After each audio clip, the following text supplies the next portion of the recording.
Lundi 10 avril 2017, mesdames et messieurs, bonsoir et bienvenue dans cette édition d'information.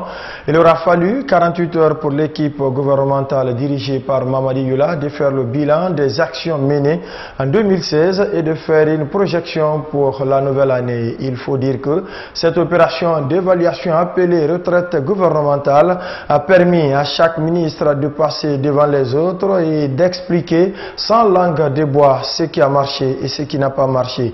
Daouda Mohamed Kamara, reportage.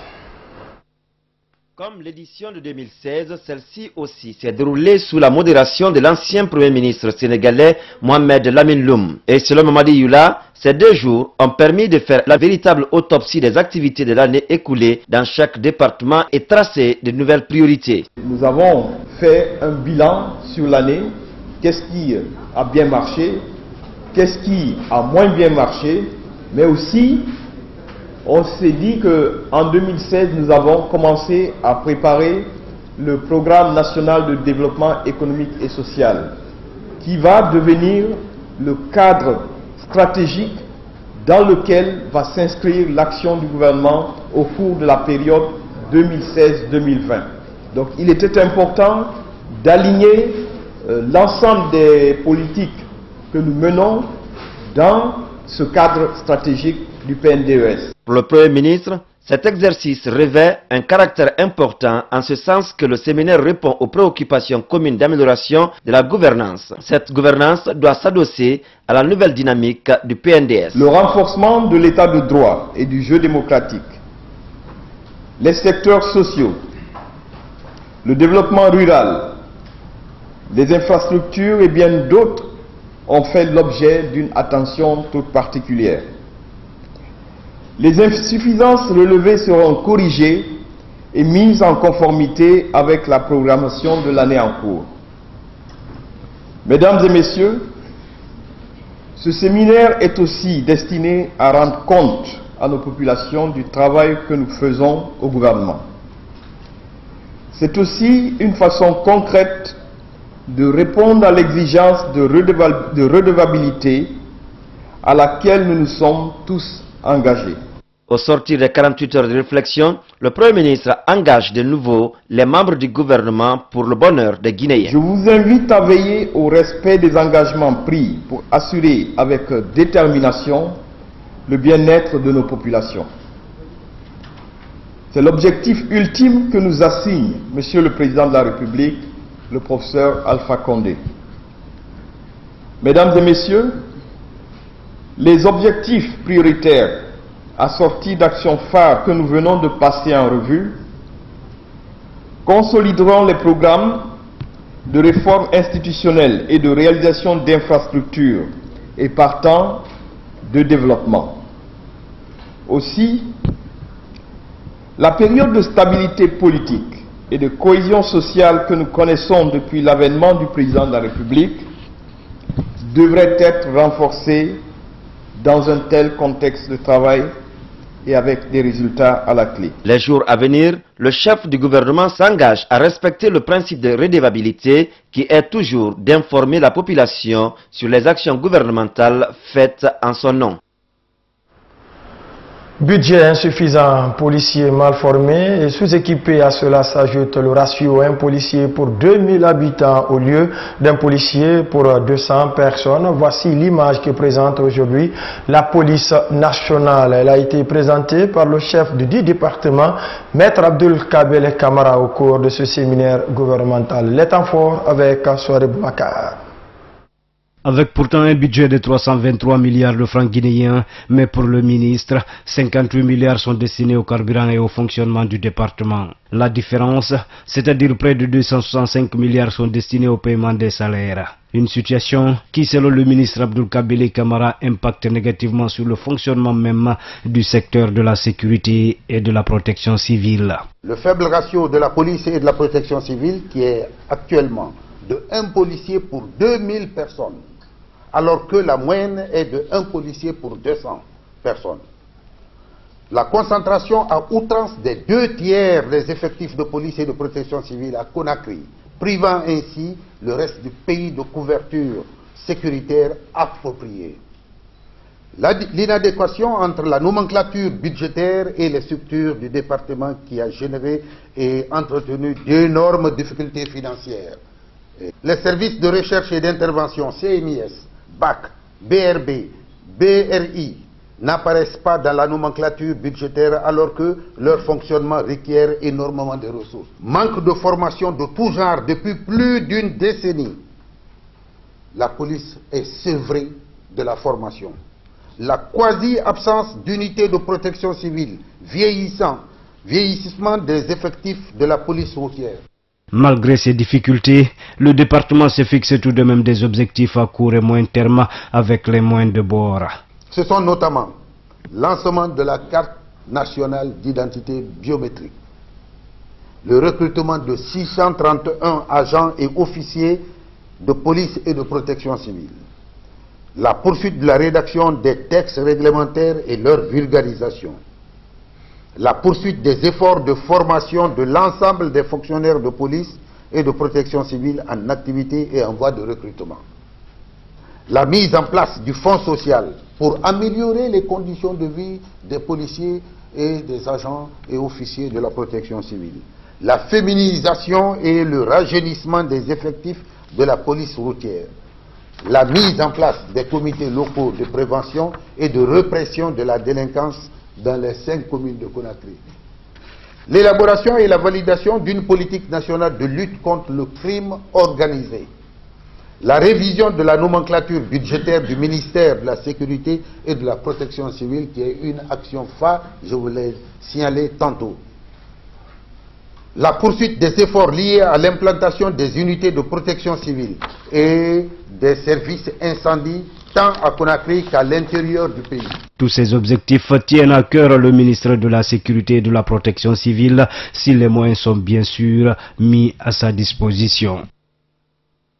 Autre chose au plan national a tenu ce lundi à Conakry de l'atelier de présentation conjointe au gouvernement des programmes de coopération PNUD de UNFPA et UNICEF 2018-2022. La rencontre avait pour but de montrer non seulement la convergence des 3 programmes dans leur contribution au plan national de développement économique et social PNDS en abrégé, mais aussi favoriser la synergie d'action de mobilisation des ressources al Sénégal.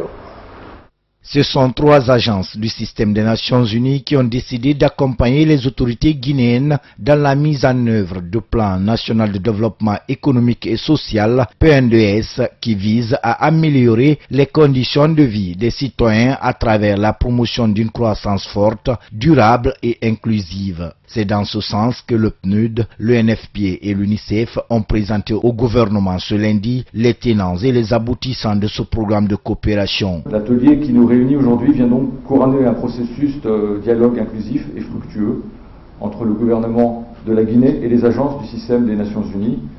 Ce dialogue a abouti à l'élaboration de la contribution du système des Nations Unies à la prise en compte des priorités de développement reflétées dans le plan national de développement économique et social, le PNDES.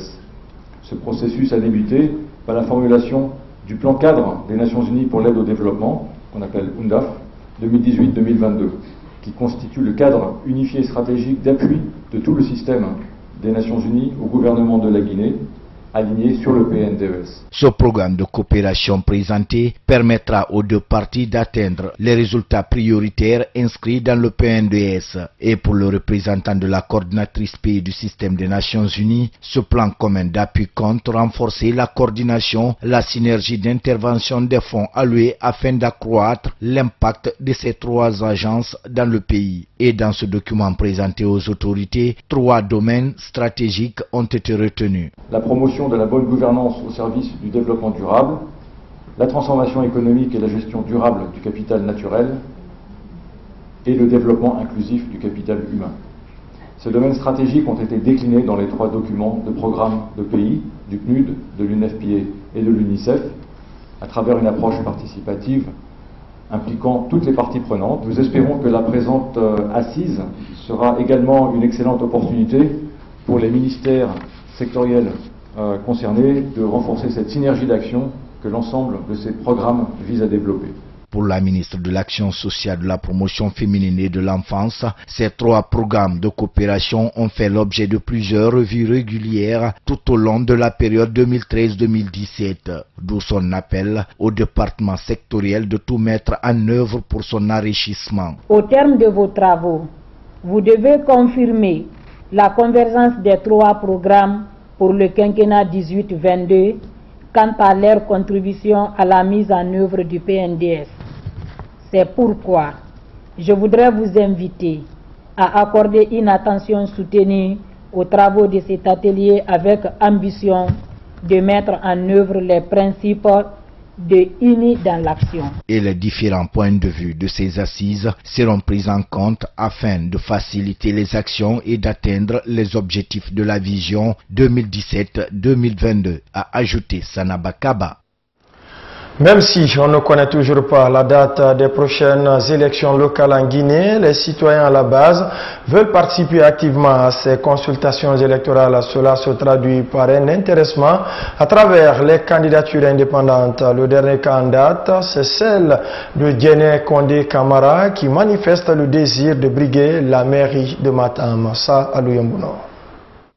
Si les élections communales se tiennent cette année comme le prévoit la Commission électorale nationale indépendante, à Matam, l'on pourrait assister à une adversité entre femmes qui ont des visions différentes et veulent chacune être portées à la tête de la dite commune.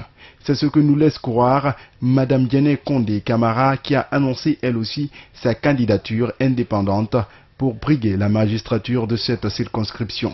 En se portant candidate pour sa mairie natale, Djené Kondé Kamara compte relever ce qu'elle appelle un défi. Comme je vous l'ai si bien dit au courant de mes discours, né et grandi à Matam, donc ce n'est qu'un village pour moi. Mais mes motivations se résument sur le plan social, organisationnel et politique.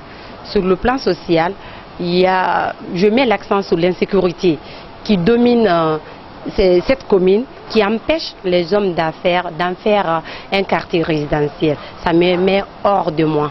Ça, c'est la première des choses.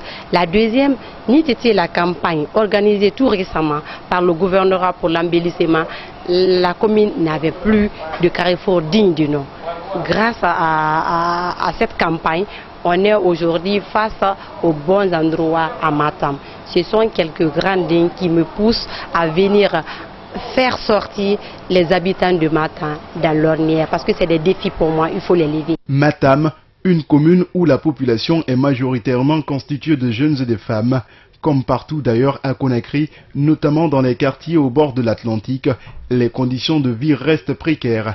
Les jeunes sont réduits au chômage et au sous-emploi. Les femmes, elles aussi, contribuent activement à subvenir aux besoins de leurs familles respectives à travers les activités génératrices de revenus. Le tout se passe dans un environnement pollué par les ordures ménagères et les eaux usées. C'est à l'endroit de ces deux couches que la nouvelle candidate indépendante lance un appel au soutien de sa candidature pour, insiste-t-elle, faire face à toutes ces préoccupations. Moi surtout, je fais un appel à l'endroit des femmes et de la jeunesse. Qui parle d'un développement durable fait allusion aux femmes. Qui parle de la politique fait allusion aux femmes. Qui parle de l'éducation fait allusion aux femmes. Pour la jeunesse, qui parle de la jeunesse parle de l'avenir. Avec la jeunesse, étant jeune, on aura beaucoup de choses à faire dans l'avenir. Cette autre candidature intervient à un moment où la Commission électorale nationale indépendante est encore imprécise sur la date de l'organisation de ces échéances qui suscitent déjà de l'engouement chez les personnes qui souhaitent participer de leur manière à la gestion de notre pays. Fait de société à présent avec cette découverte d'un corps sans vie ce lundi matin à Koléa Cité dans la commune de Matam. C'est une fille d'une vingtaine d'années qui a été retrouvée morte dans un caniveau. Aucune pièce n'était sur elle pour pouvoir l'identifier et les autorités pour le moment ignorent les circonstances de sa mort. Omar Sow. Vêtu de pagne, le visage contre la boue, le corps flottant dans les débris des eaux usées, telle est la position dans laquelle le corps de cette jeune fille a été retrouvé coincé dans un caniveau situé au bord de l'autoroute Fidel Castro, juste au niveau de Kolea Cité. Le drame se serait produit dans la nuit du dimanche au lundi. Le corps a été découvert ce matin par un commissaire en service à la direction de la police judiciaire qui tentait de rallier son lieu de travail. Je quittais chez moi dans les environs de 6 h. À 6h30, ça m'a trouvé juste sur le lieu là.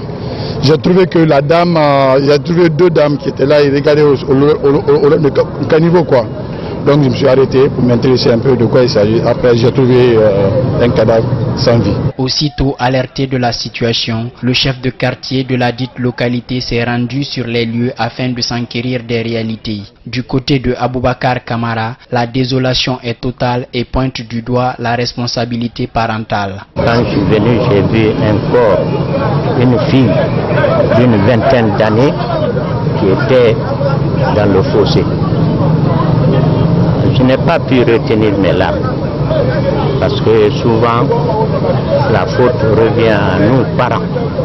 Quand vous laissez votre fille sortir nuitamment seule, c'est de danger. Bien qu'informés à temps de la situation, les autorités, en l'occurrence l'équipe de médecins légistes, n'arrivera sur place qu'après des heures pour sortir le corps de la fosse. Mais l'on ignorait jusqu'au moment où nous quittions les lieux l'identité de la victime. Le corps quand même a été transporté parce qu'on a trouvé déjà le corps est dans le caniveau, là où il y a sa paire de chaussures était déjà sur ses 2 mains quoi. Donc les bras étaient enfoncés sous la boue. Donc c'est pas quelqu'un, c'est quelqu'un qui l'a fait tomber là-bas. Donc elle n'est pas venue d'elle-même là-bas. Cet autre cas de découverte macabre relance la problématique de l'insécurité dans la capitale. Un acte qui doit interpeller aussi les parents qui ont un grand rôle dans l'éducation de leurs enfants. Image très difficile à supporter. Santé à présent avec le manque dans nos hôpitaux d'un centre de radiothérapie et ce depuis belle lurette. Un état de fait déploré par les spécialistes des maladies cancérologiques du CHU de Donka. Selon ces professionnels, ce centre pourrait efficacement compléter le traitement des maladies liées au cancer du sein et du col de l'utérus. Li Mariam Bailo. La radiothérapie n'est pas encore disponible chez nous. Donc notre combat actuellement, c'est de tout faire pour que les décideurs, avec nos partenaires, puissent nous aider à avoir un centre de radiothérapie en Guinée. Un combat qui a duré depuis 2006, année à laquelle ce centre a été mis en place pour répondre aux préoccupations sanitaires qui s'imposent dans le cadre de la lutte contre le cancer. En atteignant cet objectif, la mission de ces spécialistes est d'offrir une santé à toutes les personnes. Ce n'est pas seulement pour les femmes, mais c'est pour aussi tout ce qui concerne les cancers. C'est-à-dire que ce soit cancer de la prostate, cancer du col, cancer du sein et cancer de l'ovaire, le traitement complémentaire c'est la radiothérapie. Dans la majorité des cas, les personnes vivant avec le cancer dans sa phase 2 sont évacuées vers les pays voisins pour des soins intenses et de qualité. Ce centre, une fois mis en place en Guinée, réduira naturellement le coût du traitement et offrir des soins sur place. En attendant sa réalisation, les médecins appellent les femmes à se faire dépister et le plus tôt que possible avant que leur situation ne se complique. Dire que j'ai un cancer du col, je ne peux pas être traité, je dis que vraiment c'est faux. Actuellement, la guérison, elle est possible en matière de cancer, mais il faut que tu viennes à l'hôpital à un stade plus précoce. Le cancer du col de l'utérus est après le cancer de sein un des cancers les plus fréquents chez les femmes alors que 90% pourraient être évités grâce à un dépistage régulier. Restons dans le registre santé pour dire que l'inauguration du centre de santé de Koundou dans la préfecture de Guékédou, c'est pour bientôt. L'infrastructure a été rénovée grâce au concours des membres de l'association des jeunes guinéens de France. Le montant des travaux s'élève à 200 millions de francs guinéens. En conférence de presse ce lundi, les membres de l'AJGF sont revenus sur les raisons de cette rénovation, mais aussi sur les perspectives de la structure. Saloum Kondi. Le centre de santé de Koundou était autrefois dans un état de dégradation poussée avec un manque de soins de qualité, à en croire l'association des jeunes guinéens de France. D'ailleurs, une histoire de morsure de serpent est à la base de la rénovation de cette structure sanitaire. Au cours de la présence de notre président à Koundou, M. Faya Kamano, il a rencontré une dame qui a été mordue par le serpent. Il fallait transporter cette dame au centre de santé, mais il n'y avait pas d'ambulance. Donc il fallait transporter la dame dans le hamac. Et ils ont pris la dame pour la transporter à 25 km du centre de santé. Et après le centre de santé, pour le transport de la dame, ça a pris du temps. Et une fois arrivé au centre de santé, le problème de vaccin se posait. Il fallait venir chercher le vaccin à 54 km, c'est-à-dire au centre de Guékélo. Donc le vaccin a été pris. Envoyer le vaccin, il fallait trouver des frigos pour la conservation, ce qui n'a pas été le cas. Et finalement, la dame est décédée sans pour autant avoir reçu le vaccin. Cette histoire pathétique et tant d'autres ont motivé l'Association des jeunes Guinéens de France à accompagner la réalisation de ce projet. Une rénovation qui, selon la vice-présidente de cette structure, va impacter positivement sur la santé des communautés villageoises de cette localité. Il y a beaucoup de choses qui peuvent changer. Ça peut le projet Koundou va changer énormément. C'est un projet qui va permettre de donner une bonne... Ces personnes-là pourront se soigner de manière. Et c'est pas seulement à Koundou, parce que ce projet-là, c'est pas seulement Koundou, c'est vraiment tous les environs. Les personnes des villages environs qui pourront venir se soigner dans cet hôpital, puisqu'il est équipé. Nous avons des médecins aussi qui sont formés, qui vont pouvoir soigner ces gens-là dans les bonnes conditions, travailler dans les bonnes conditions, avoir des lits, tout ce qui est infrastructure, ameublement, voilà, vraiment pouvoir les soigner dans les bonnes conditions. Et c'est ça qui est important, c'est ce qui manque en Guinée en fait, les hôpitaux. Les membres de l'Association des jeunes Guinéens de France invitent les populations de Koundou à s'impliquer massivement dans ce projet pour l'entretien de ces structures sanitaires. Après avoir cité les différents projets réalisés à travers le pays, cette jeune association ambitionne encore. On ouvre à présent la page sport de cette édition. L'homme d'affaires Abouakar Bobodi Kamara met le sport, notamment le football, au service de la quiétude sociale. C'est dans ce contexte que celui qui se fait appeler shérif de Kaloum a lancé le week-end dernier à travers sa fondation un tournoi d'amitié entre les jeunes de différents quartiers de la capitale. C'est un élément de Sa Aluyombuno rendu en studio par Dianka Sissé. Chaque commune de Conakry est représentée par 2 équipes dans ce tournoi de football qui se déroulera tout au long de ce mois d'avril. L'objectif n'est pas de connaître la meilleure des équipes qui prennent part à cette compétition, non plus pour détecter des talents, mais pour renforcer les liens de fraternité et de solidarité qui existent entre les jeunes de ces différentes localités. Cette compétition a récupéré 10 meilleures équipes venant des 5 communes de la capitale en éliminatoire direct. Elle s'inscrit dans le cadre de la création d'une très grande fondation qui intervient dans les domaines suivants: l'instauration de la quiétude sociale, l'autonomisation des femmes, l'éducation, la promotion et l'aide humanitaire. En effet, la fondation Bobodi pour la paix et le développement veut offrir aux jeunes, aux femmes et aux enfants une plateforme de consultation, de concertation, d'échange et de synergie d'action en vue d'une meilleure participation dans le processus de développement. Pendant près d'un mois donc, c'est le stade de la mission qui devra abriter ces activités dont le lancement a mobilisé plusieurs artistes vedettes de la place. Pour l'homme d'affaires Aboubacar Bobodi Kamara, c'est le lieu d'appeler les uns et les autres au respect de son prochain et des autorités en place. Rien ne peut nous séparer. Dieu nous a créés et nous a donné ce même pays. Respectons d'abord nos parents et après ceci nos responsables. Respectons-les et suivons-les. Même s'ils sont chefs de quartier, respectons-les.